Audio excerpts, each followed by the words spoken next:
Hey guys, what's up? Welcome back for another video. I am Starco, and today this video will be a small review about update 2.9. Well, I say small, but that might be quite long review to take time to talk about everything that is new, including the new characters and new forms. So guys, let's start now with the new characters. First characters is Mungo. Mungo leadership is increase all attack by 6%. Well, when you max your leadership, which here it's 36%. Then you have a tier 2 passive that basically buff or summon, which is from a tier 1 passive, a big dinosaur that tank for you. With the skills, you have the 5th skills that will bind the targets for 2 seconds. You have the second skills that will stun the targets for 2 seconds. You have the first skills that will silence targets for 3 seconds. And the third skills will buff your crit rate. And the fourth skill does apply 35% chance of missing attacks on the target. So let's just take a quick look at their skills. Then move to the next character, guys. So you can see the big fat raptor here. Then let's start with the skill. That is the 5th skill, really cool looking with the bubbles. Then the 4th skills here. 3rd skill, pretty cool, a rainbow throwing. Oops, I hit the 5th skill by mistake here. Then you have the 1st skill, that's silent, and the 2nd skill here. So that is pretty much it for her. Skill elimination is pretty cool. All you player is that you just stay away from the mobs, let the raptor get all the aggro, and you just stay back and shoot bubbles basically. She is pretty cool. Damage output, I haven't tested her yet in the real world, so I cannot say if she's good, but I hear good feedback about her. So next characters is Karak. Karak leadership increase all speed by 9%, which is not really good. Tier 1 passive for 15% chance when attacking, applied to self. In your dodge, 15% increase critical rate by 15%, and tier 2 passive, 70% chance to penetrate super armor barrier effect, increase critical damage by 30%, and increase guaranteed critical rate by 25%.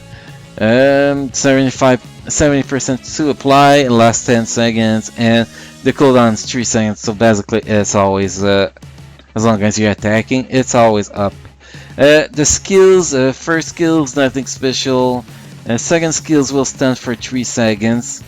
Third skill will apply to self in your defense or defense penetration. I think that if you max the skill, it's like 18%. Fourth skill is nothing special, and fifth skill will do a stun. Basically, my feedback about this character is that he's terrible. That's what I hear from people that actually tried them in the real world. So I do not recommend getting him. Let's take a quick look here. Here, 5th skill, 4th skills, 2nd skill where we have the stun here, 1st skill, and 3rd skills. Like you can see, there is nothing special he's doing except his 5th skills that might be, and the 2nd skill that might be the only 2 good skills he has. So he's actually not a character that I will recommend based on the actual feedback I received for him. Next character is Gorgon. Gorgon has the best combat leadership after She-Hulk, but since She-Hulk is the best leadership, he's still not useful for alliance battle. So basically his leadership increased physical attack by 45%. Tier 1 passive gives super armor, increase super armor and all defense by 10%, increase all speed by 7%. Is tier 2 passive, applied to self, decrease all damage received by 15%, increase kill damage by 20%, and bonus damage by 15%, and enhance the effect skills Reckless Rush. So first skills, nothing special about it. Second skills will actually stun the target at the end, which is pretty good.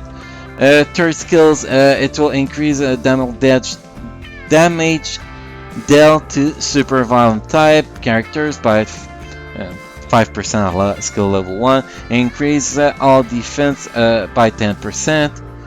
Fourth skill, decrease enemy speed by 5%. That's pretty much all that's special about it, but if you max it, there should be all speed reduced by 30%. And the fifth skill is going to apply bind to the target. People are asking me what binds means. It's pretty simple. It's just the target are not able to attack you, so they just stand in place till the bind effect is over. It's like a stun. It's like a third kind of stun in the game. You have the stun, you have the snare, then you have the bind. And that's pretty much it. Let's go take a quick look at him. Basically, this character is going to be a really tanky character. Not very good on damage output, so he's not on my list to get, but for damage taken, he's going to be pretty good because of all his super armor. So that's pretty much all his skills. Look, 5th skills, 4th skill, 3rd skill, 2nd skill, and 3rd skill. So let's move quick so we don't spend too much time here. After Gorgon, we're going to be looking at Inferno.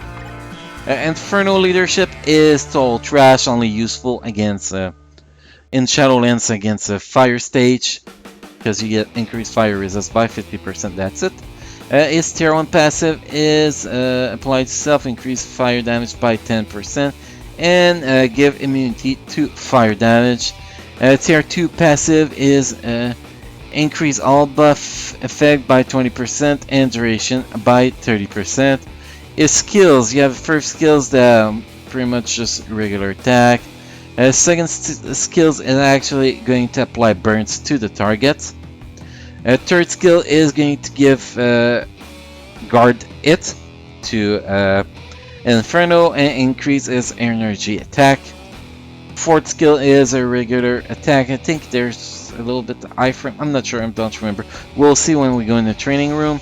And the 5th skill basically give him immune to all damage for 2 seconds and increase his all attack, speed, and critical rate.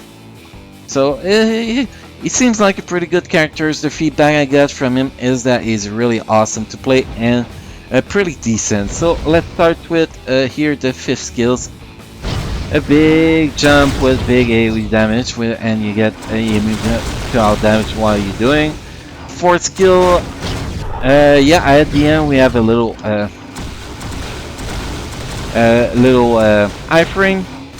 Then you have the 3rd skill here. 2nd skill, that apply burns at the end, and a 1st skill that is nothing special about it. So that's pretty much Inferno. He looks awesome, good feedback. So he's actually, if you're wondering if you should get it, if you're interested in him, go for him. He's really good.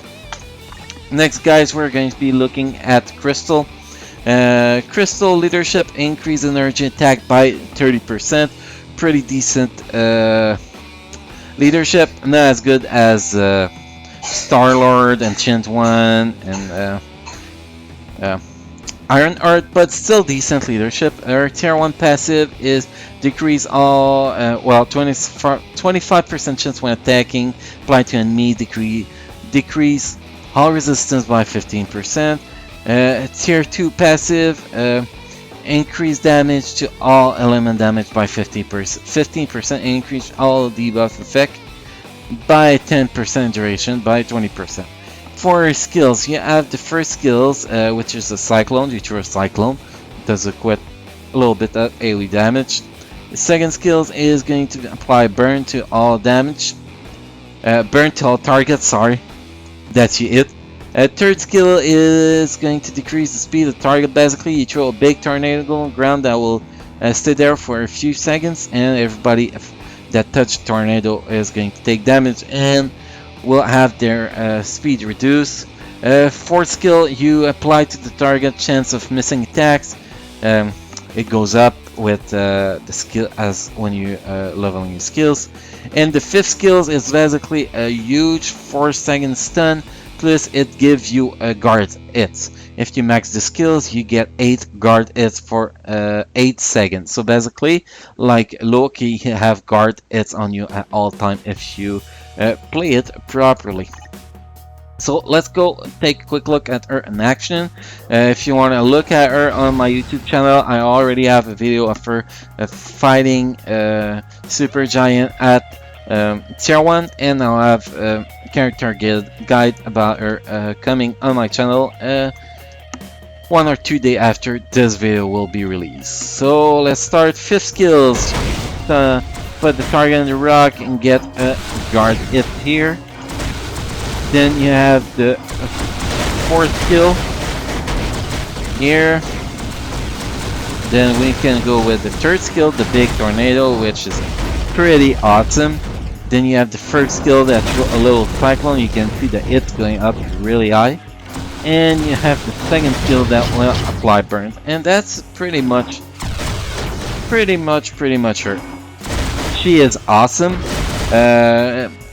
For me, I'm still debating if her or Maximus is the best characters from 2.9 update. I'm not including Dormammu in the characters list because he's a premium character. A tier 2 native characters if you prefer. So now let's look at Maximus. Leadership decreased debuff duration by 24%, which is pretty shitty. If we look at its tier 1 passive, increased damage dealt by 50% from skills to mission type characters. Summon an illusion with 30% of the summoner stat, and they get summoned every 3 seconds. Tier 2 passive, increased damage dealt to superior type by character by 15%, 20% increase to all attack and defense summoned characters, 15% increase to HP, and 10% duration increase of summoned characters. Basically, he's a really intense summons character. So let's look at first skill. First skill is basically just a regular range attack. Second skill is going to apply paralyze to the targets and is a range attack too. A third skill is going to deal shock damage to all the target that it hits, and it will give you a guard hits. Fourth skill, you're going to summon a big fat giant robot, and the fifth skill is you're going to summon 3 minions that basically their job is to spam stun over and over. So let's go take a quick look at him.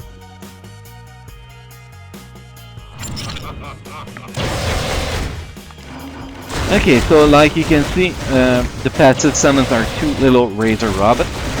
Now if we use the 5th skills here, the 3 minions, like you can see, they will just jump and apply stun over and over, which is going to be fucking awesome in Shadowland. Then you have the 4th skill here, big fat robot, just grab aggro and damage over and over. Then you have the 3rd skill here, guard it, pretty much it. Second skill, paralyze the target, and first skill is a regular range attack that does a lot of hits apparently. So he's a pretty awesome character.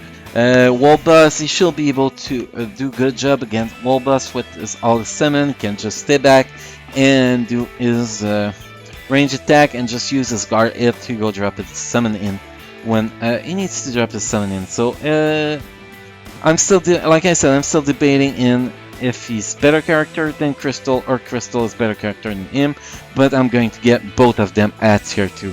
When I'm done with Crystal, he's the one on my list. So next, guys, let's take a quick look at Dormammu.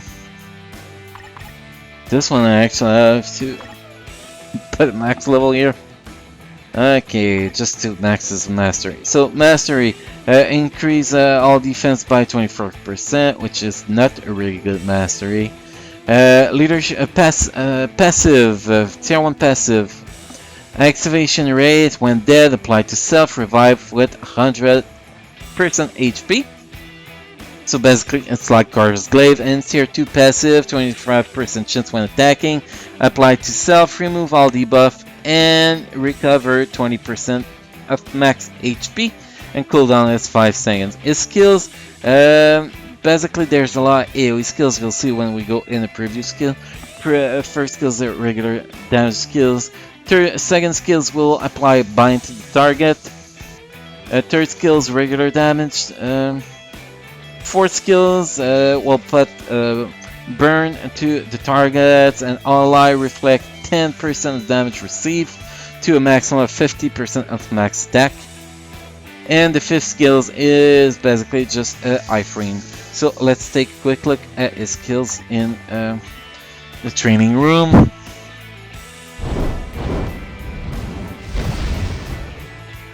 So let's start with the fifth skills, full iframe, and remove all debuff. Well, that's from, I think it's from the tier 2 passive to remove all debuff. Okay, next we have the fourth skill. Big fire damage with the reflect. Then you have the third skill. Big iframe spin, which is pretty good. You have the second skill that bind the target, and the first skill that is just a really small AoE damage. So, well, not small damage, but a frontal AoE. So that is pretty much it for Dormammu. He's awesome in damage. There's video on YouTube about him in Timeline Battle, and he can take care of Sharon Rogers, Doctor Strange pretty easy. So that's pretty much it for the new characters. Dormammu, one last thing about him, on Season Mac, he's going to be replacing Carver's Glaive for Alliance Battle Extreme Universal Villain. That will be really easy to figure out. Okay, so next, guys, we're going to take a quick look at the new uniforms. I already got the Elsa, that's why it doesn't show here. So you have the Black Bolt uniform. You have one skill change. It's just that instead of rushing, it will throw a laser from the head, and it will break guards twice. The uniform bonus is activation rate when a skill is used, applies self-increased damage by 120%, cooldown 8 seconds, so it's pretty strong. And you have the regular all attack and all defense by 10%. Next, if we look at the Karak uniform, you have one skill that is changed. Party Smash applied to enemy, stun 3 seconds, applied to self, increase character size by 30%, all attack by 20, all defense by 20, and some damage too. It's the skill number 4, if I can see it right, and plus you have the uniform bonus applied to self, increase all speed by 10%, increase HP by 20%. Basically, the HP increase is just because from switching from combat to speed, she loses 20% HP, and that bring her back to her 20%. So basically, she is a really tanky speed character. It's pretty much the most tanky speed character, and she gets the regular bonus: all attack 10, all defense 10%. Next, if we look at Elsa here, all her skills are changed. Basically, it's just the skills animation are really different. The damage on the skills are different, more AoE, but globally, the Secret War uniform and the Monster Unleashed uniform actually do about the same amount of damage in Alliance Battle Extreme. I did 65k with both uniforms. So, and the uniform bonus, you get a 10% chance when attacking, applied to self, decrease skill cooldown by 35%, increase all attack by 30%. all speed by 8%, critical rate by 35%, basically the same bonus that you were getting from Secret Ward's uniform, and you get the 10% all attack and 10% all defense. So that's pretty much it, guys, for the new characters in uniform. Next, let's talk a little bit about the co-op mode. Okay, guys, let's be clear. We did add a huge gold nerf and materials nerf from a co-op mode. But also, co-op mode take a lot less time to play. Now I can actually do all my co-op mode that I need to do in a day in about 20 minutes instead of 2 hours. So yeah, it will take a lot less time, and yes, the consequences of taking less time is that we are going to have less reward. Still, you can be lucky. The maximum gold reward I've seen in one slot, it's 1.5 million, guys. Look on the Marbian farms, you'll see screenshot. I didn't got it personally, but people are getting some really lucky rewards in the 1 million range, so it's pretty good. Other things that you need to look at, the rewards that you're going to get will depend on how many characters you have at 4-star and level 40. So the more characters you have at 4-star level 40, the more rewards you'll get. Personally, I get about 2 to 2.5 million gold a day, which is decent. I used to get between 2.5 and 3.5, so it's a huge drop. But I don't really care about the nerf on gold and mats because I saved so much time and so many clear tickets with the new co-op mode that I'm really happy about it. But for free-to-play player, it's a huge slap in the face. And that's my opinion about co-op mode. I know that a lot of people don't agree with me. A lot of people are starving for gold, like I am lately, but that's just because I just got Odin to 6 stars. Yes, it really sucks for those people. And Netmarble really slapped them in the face. Next, epic mission, memory mission, dark dimension. Well, let's just look at. Well, we'll look at both. Okay, now we only have 3 tries a day, but you get more biometrics per try. The biometrics range is between 3 and 5. I've seen personally. I hear people saying that they got 6 in a run. Well, I'll live benefit of the doubt. So basically, from stage level 60 memory mission, you get between 9 biometrics and 18 per day. The huge thing that I am really pissed about is the nerf on the drops on Obelisk. We were already starving on Obelisk, and now we're starving even more. I used to get with special and memory mission, I used to get about 30 Obelisk daily. Now I get about 12 to 15, which really hurt the Obelisk farming. For the gold, you get, I'll say you get about the same amount of gold than we used to get, so it's not a big deal. And you actually save 4 energy daily doing this, so energy save is always good. Now, if we look at Dark Dimension, it's the same amount of biometrics. You get less ESO than you used to get, and the big difference basically is that clay become mostly unfarmable, because you get most people will get 0 or 1 biometrics daily from clay, which is total crap.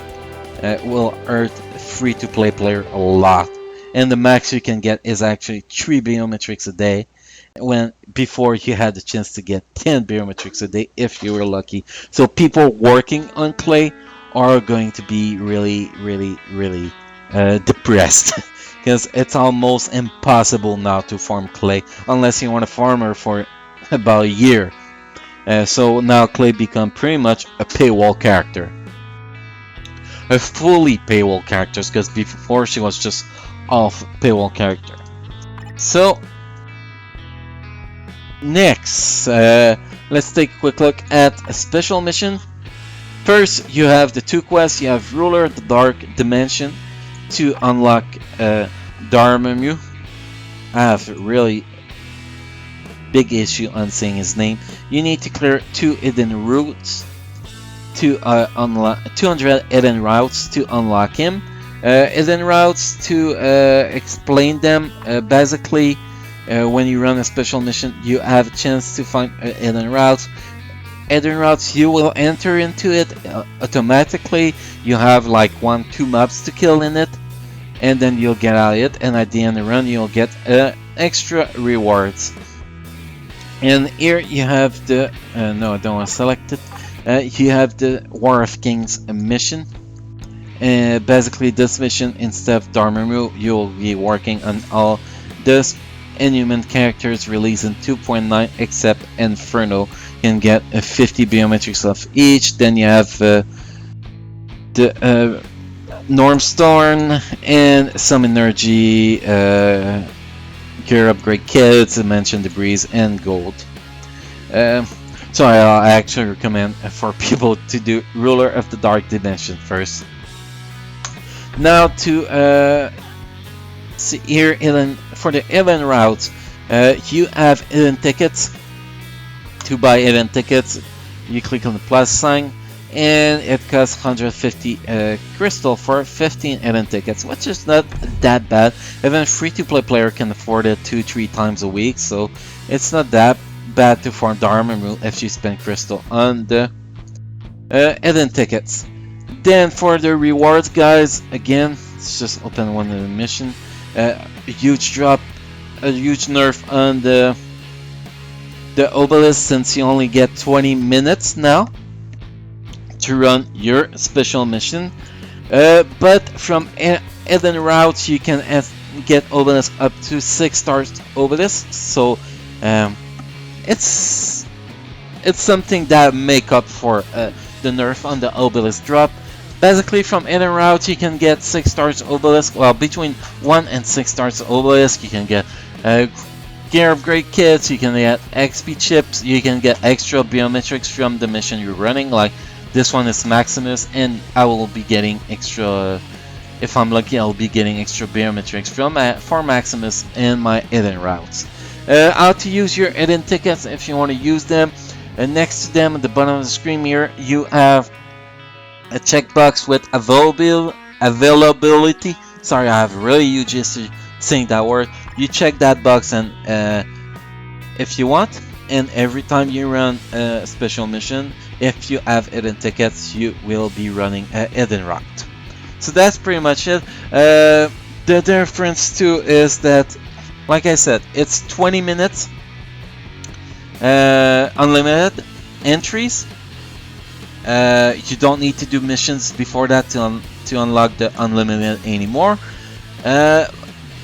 It costs 8 energy outside of odd time, 5 energy during odd time. The gold is about the same as before, but now you can actually recharge your entry 5 times a day. So basically you can get 20 minutes 6 times a day. So you can farm special mission 1 hour and 40 minutes. Yeah, 1 hour 40 minutes each day if you want to, but it will cost you 500 crystal to do so. But it's nice because it makes the new characters more farmable and the hidden routes more farmable. So that's it for the special mission. Next, the last thing they add, guys, was Alliance Store and Alliance Donation. Basically, you have here the Alliance Donation panel.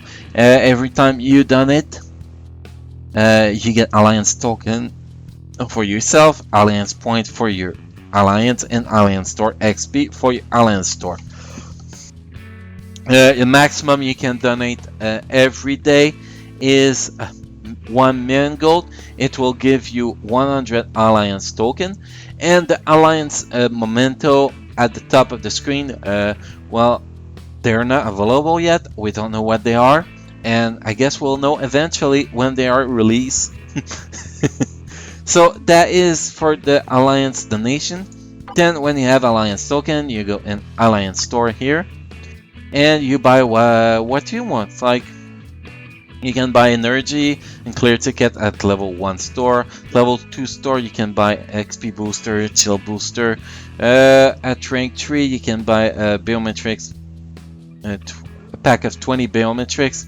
Level 4 card chests. Level 5 easel chest. Level 6 custom gear chest. Level 7 gear chest. Level 8 black antimatter. Level 9 Cowstone, and at level 10 you get 50 biometrics. So that's really nice addition for people depending on what they want. If they can afford the gold to donate to the Alliance, well, that's a really good thing that they can spend the gold they afforded to donate, and something really useful. So guys, that's pretty much it for the new stuff in this update. If I could say my global opinion on this update is that at the same time I am satisfied and really happy with the update, while at the same time I am really disappointed.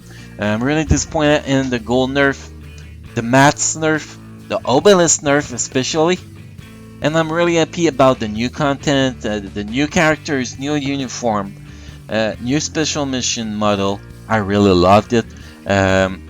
Alliance store and donation is really awesome. It's something we needed. So like I said, I have mixed feeling about this update, but if I had to rate this update, I will give it a 6.5 on 10. It's above average. It's better than some of the updates we got, but it's worse than some of the we got. So guys, that's it for my 2.9 update review. If you enjoyed this video, make sure you subscribe and like, and to stay, especially subscribe to stay up to date with my future content.